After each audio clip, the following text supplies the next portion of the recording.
you doing, AJ? I'm good. Fast forwarded to opening day weather. Try to get Thanks you for doing this inside. ready for it. Yeah. Opening statement. Yeah, no, I mean, obviously, not a real opening statement other than I'm thrilled that we're here. You know, obviously, getting to see the guys for the first time and communicate with them for the first time in a long time. Staff, players, a lot of energy in there. We'll get underway tomorrow. But for me and all baseball people, we're just super thrilled to be back to work. What's the complication for you with the condensed spring and then also kind of a condensed season too, when you think about it? Well, I mean, for us, I think just getting an assessment of where guys are. You know, having not been able to communicate with the group, following a lot of social media, and now we got to take them for their word on where they're at physically and what they've done. So our guys, you know, have done a good job of communicating since the end of this lockout. We've gotten a ton of information on where they are physically. So the pitching is obviously got to get up and running pretty quickly. You know, you're looking at 4 starts per starter. You're looking at trying to condense how many outings the guys have. We got to get them into games a little faster. We're not going to get a ton of looks at our younger guys that are in camp. But it is what it is. It's 30 teams that have the same thing. And we'll get them ready. Generally speaking, spring training has been too long for the most part. Maybe not to managers and coaches, but to a lot of players. So this will be a challenge just to mentally get past the calendar date where you're used to being at a certain point at the end of March and realize we have some more time in April. So getting on the field tomorrow, we'll operate like a normal spring training. I think you'll see the more established players faster into games than maybe you've done in the past. Do you think it'll affect, maybe it's too early to say this, but like for rotation, can you still go into a season? Maybe they won't be fully built up, so maybe you have to have a 6-man rotation or something like that? No, I mean, I think we'll know more when we get, you know, bullpens underway and live BPs. I mean, we, you know, nobody likes to hear about back in the day. We used to be up and running a lot faster, and then we sort of migrated to a more conservative approach in spring, and we slowly ramped them up. You know, our guys have already thrown live BPs. I've seen it on social media. I've heard it from them. We probably can push them a little faster than we, you know, have been comfortable with. So you may see a 3-inning outing out of somebody right away. You may see, you won't see back-to-backs and stuff like that, but it's going to be individualized because we have to, and it doesn't matter if they're behind. What matters is the team we break with. What's it like to actually be allowed to talk to these guys? Yeah, I think I miss them more than they miss me. It's been fun. The guy, they immediately come in and you know, the text messages started, the calls, we have a great culture inside. So it's a lot of catch up. Just make sure the guys are doing that. Now I immediately talk to Mize about Auburn losing. Just the little banter, things like that. That's fun. That shortens golf game. It's just all the little sort of inside relationship things. Quite honestly, it's one of the things I love about this job. And same with Fett, same with George, Cooley, all of the staff. We are an interactive staff, so we got a lot of catching up to do. You saw Torque and Green and Kreidler for a few weeks in the camp. How much does that help now going into what would be a compressed work otherwise? Yeah, no, we're pretty familiar with those guys. It feels like Kreidler's second big league camp, even though it's his first official, just because he was over here so much last year. I think it's probably more of an advantage for them, being comfortable getting right into games and not having to bear too much of the burden of trying to make a quick impression. We've been around them for a couple weeks, but not interacting with them. You can only observe so much and know. So they're going to have a chance, and I don't want to group them all into one, but specifically Torque and Green are going to have a chance to get a good look. And on one hand, it's a great opportunity to make a team.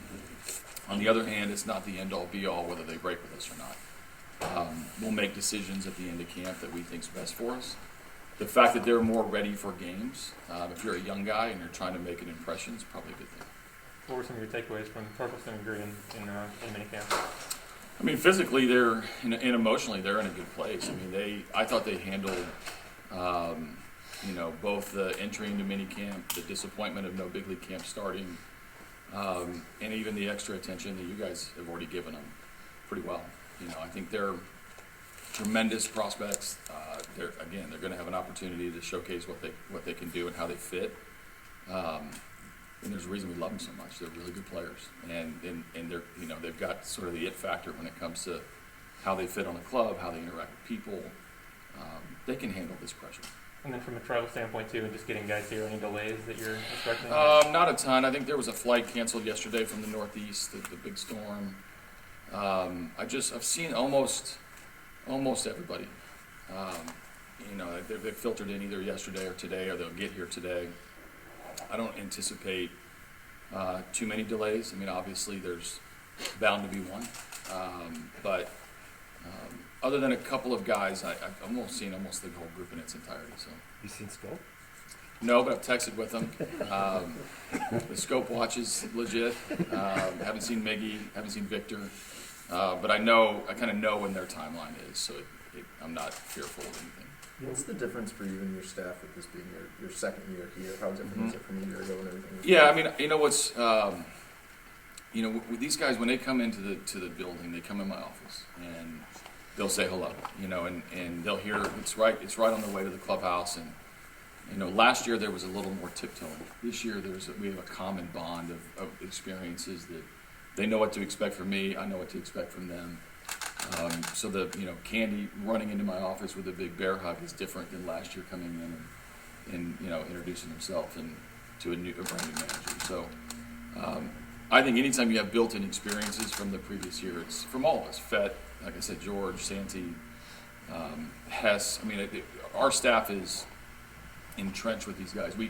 Eduardo Rodriguez, Javi Baez, some invite guys that have that same cautiousness, but it's a great vibe inside from the very beginning, as opposed to explain what my culture is or what my rules are or what my expectations are. These guys are coming ready to go.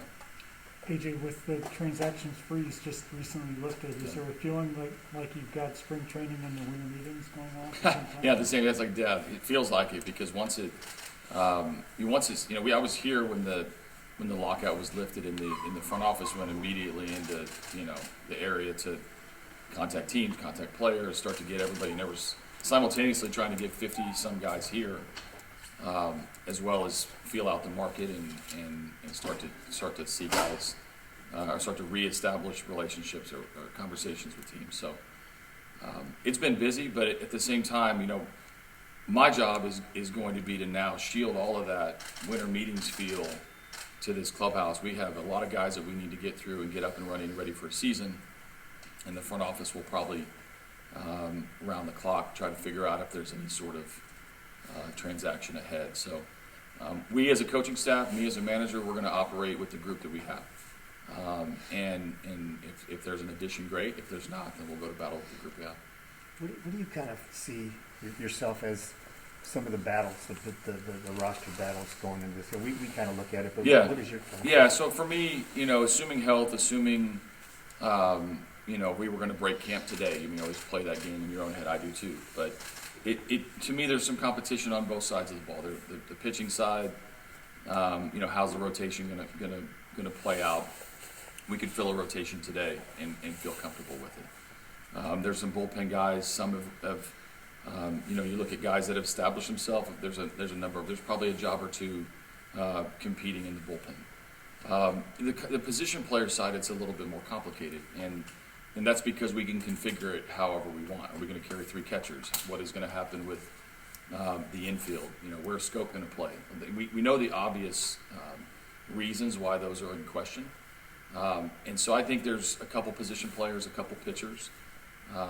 Would be my estimate going into camp, and then you always have to be ready for a surprise. We weren't expecting. Last year Alex Lang coming into camp, establishing himself his second half was pretty impressive. We have a brand new infield. What happens at second probably is dictated by what happens at first. Things like that we'll have to sort through over the next 3 weeks. last year you were creating a culture, Mhm. new ways of doing things. Is it continuation of that, or do you have a new message or a different focus? Yeah, no, I mean, I think the message is the same, which you're going to hear me say win the game today. I mean, that's the mentality that I live with. We need to set the bar high. We come into this camp, we got the little feel of winning a little bit, not a lot, and I think we need to continue with the same message. The preparation part of it is always being tweaked. What can we do to enhance that? Why were we bad in our division last year? Just explaining some realities to our team and then attacking those issues.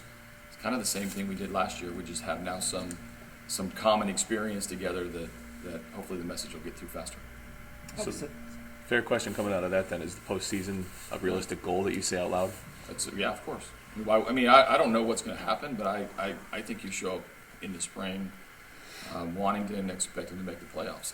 I'm not declaring this a playoff team. I have no idea. We don't know how the health's going to go. We don't know how the wins are going to come. But for us, when we show up to spring training, I've always told every team I've ever managed, we need to win our division and we need to make the playoffs. I don't know why this would be any different.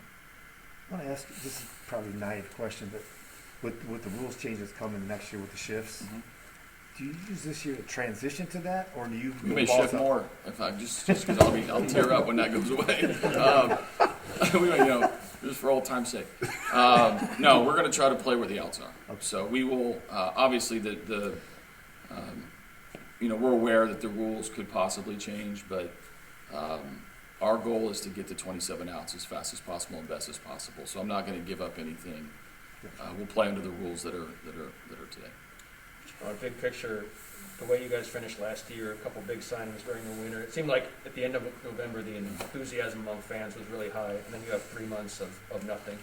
Does baseball as an industry need to do anything to kind of repair relationships with fans, or do you think that'll be a memory? Yeah, no, I think our whole industry. First off, we got to thank the fans for sticking with us, and it doesn't matter which side you're on or what you believe in, and we're back. Trying to get ready for a season, and a big part of the joy of this industry is the fans. They will. We will need to earn their respect. We will need to earn their trust. We will need to put a good product on the field. We need to show them wins. We need to thank them. We can hopefully interact with them a little bit more this year. All that comes with putting on a uniform and getting back at the professional level. So hopefully. That enthusiasm that we felt when Eduardo signs and Javi signs, and we had a lot of momentum going. Hopefully that continues for well into the season. And what I do know is that our city, our fans, they love the Tigers, they love winning, and we need to supply that. You said earlier that you could fill out a rotation right now if needed, and the 4 guys we can pretty much figure out. Do you feel like you have a good field for good candidates? And guys? Yeah, so I think Tyler Alexander is the guy. I mean, he could do just about anything on a staff that we need, right? He did a good job last year when we asked him to step in. He also can be a very valuable Swiss Army knife in the bullpen.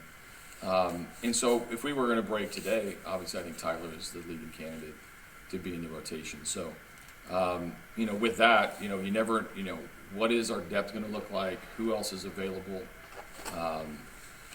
It's a little unknown right now. I am interested in seeing Joey Wentz and see him bounce back after coming back from his injury. I am interested in seeing, Faedo. They're not candidates necessarily to break camp with us. Faedo's, barely even throwing a couple bullpens. But our young depth, Ronnie Garcia, Pinto, guys that look like they're going to be in Logan Shore in AAA. Bo Brisky's in camp, and again, they will not get long looks because we don't have a lot of time. But there's some names that are going to pop up that we're not expecting, and then we'll see if we have a chance to add to the depth in the competition. With so many of those young guys being your depth, do you feel like you need an outside addition from the front office, or that'd be a luxury at this point? Yeah, well, I think both. I mean, obviously, when you're in my chair, I've got a group in there to motivate, and I would never tell Tyler Alexander that we need a new pitcher, right? Like I have a lot of respect for the group that we have. If we feel like we can make our team better, then we certainly will dive into that. It's one thing to want it; it's another thing to actually have it be a reality and us be able to do it. So, again, we'll look at everything. I mean, Al and the group has been diving into a lot of different names and a lot of different possibilities. I got to prepare a team as if this is the only group of guys that we're going to have, and we'll get them ready. You've been through this a lot with your other team. When you have like a big personality guy come into this mix with Javi, what's the challenge there, or is it not just? I mean, I know he's competitive enough where it's probably going to be a good problem to have. Yeah, no, I mean it's no. I mean, adding talent is never a problem. Right. And the guys have a way of adjusting to the personalities of the club, especially when you have an elite player like Javi. He doesn't garner a lot of attention inside the clubhouse. He really wants his attention to be out on the field, and he loves winning. He loves competing. So that transition, these guys have already established themselves of the interaction with Javi and how he fits on this club, both in the clubhouse and on the field. So that's a seamless, transition. I think the unknown is getting to know him. One thing that with Tucker Barnhart, with Javi, with Eduardo, I like to customize spring based on what gets them ready the best. I don't know what it takes to get Javi ready for 162. I don't know what it takes to get Eduardo ready for his rotation spots. So there's little nuances that you have to figure out that to me is more difficult. That we plop them right in the middle of the clubhouse. Miggy and Grossman will take care of them. What do you feel about your catching situation? What's the thought behind just the possibility of carrying? Yeah, so I'm going to meet with Tucker today for the first time. I saw him yesterday when he got here and go over. Again, this is a condensed schedule. Normally you would play, 18 to 20 games as a catcher. He's only going to play, call it 11, 12, 13, and I got to get him to catch every single pitcher that I can. So that'll be a challenge in itself. Eric Haas, tremendous breakthrough season last year. We see him as probably for the first time in his career coming into camp pretty established in a job, whether that's solely as a backup catcher or whether I'm going to move him around a little bit. And that's where Dustin Garneau comes in. He did a really good job game planning, game management, pitcher relationships. He threw well. He hit some homers. Kind of your bona fide backup catcher guy, and that he's very valuable. And how that can help me utilize Haas in the best way. Does he protect us in how I'm going to use Tucker? There's value to having a third catcher if one of those guys can be a multi-positional guy. If not, then that means that we're going to carry an extra outfielder or an extra infielder. So it's all intertwined with how the infield and outfield play out. I don't really want to consider 5 outfield only guys. That makes it really difficult to play. So we're looking at that utility role could be an extra infielder or an extra catcher. Do you kind of feel like it's going to be 26 leaving camp, or do you expect to be able to carry a couple? Yeah, I don't know. I mean, that's a good question. It was brought up right after the lockout that there could be some consideration of an extra guy. I mean, 30 managers will ask for extra pitching going into the season, and maybe even extra position player. But the pitching is the big question. I know the new CBA has the 13-13 rule. I think 13 pitchers, 13 position players. That poses a challenge for 6-man rotation. It poses a challenge for more specialized bullpen, and so we'll see. But 30 managers are going to sit in front of the media and say, "Yeah, I'd love an extra player for April." Do the new limits on how often you can option guys back and forth play and factor into how you want to configure your roster? Yeah, I was trying to think of like Zach Short, Del Pozo last year. Joe got up and down 2 or 3 times. I think it'll impact it a little bit. Probably not as much as it feels right out of the gate, but I know there's some players and certainly some wives of some players that'll be happy that there's at least some limitation on the shuttle. We got this period of only three or 4 days between the first workout and the first game. That's really what's different between this spring and most. How is the routine going to change? Yeah, so the hard part is, I had numerous conversations with pitchers when they come in. Fett and I will talk to them about what they've done. And you've got anything from I have faced hitters or I haven't faced hitters to I've thrown a simulated game to I haven't. Some of our guys have thrown like 3 or 4 live BP sessions on their own. So what none of them have done is PFP.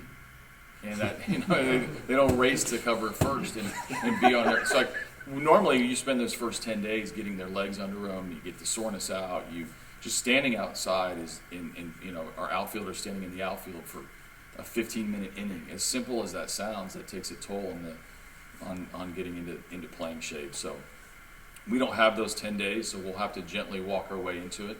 I don't like putting a player out on the field that we haven't already practiced something. And again, simple stuff, whether it's pop-up communication, these guys can go play a baseball game and be perfectly fine. I feel better when we've practiced everything prior to that. We don't have time to do that necessarily, and nor are we in perfect, baseball shape to accomplish that. So we'll do our best and hope that a calf, a groin, a hammy, an ankle, like nothing happens. Minicamp, as an example, there were little tweaks here and there where guys had to miss a couple days due to just hitting the bag wrong. And it probably sounds simple to the general public, but it's a fear that the wrong guy takes the wrong step and needs to miss a couple days in camp. That could create some issues. Anything else? I think they did. Good, you got it. Thanks, Chris. You got it.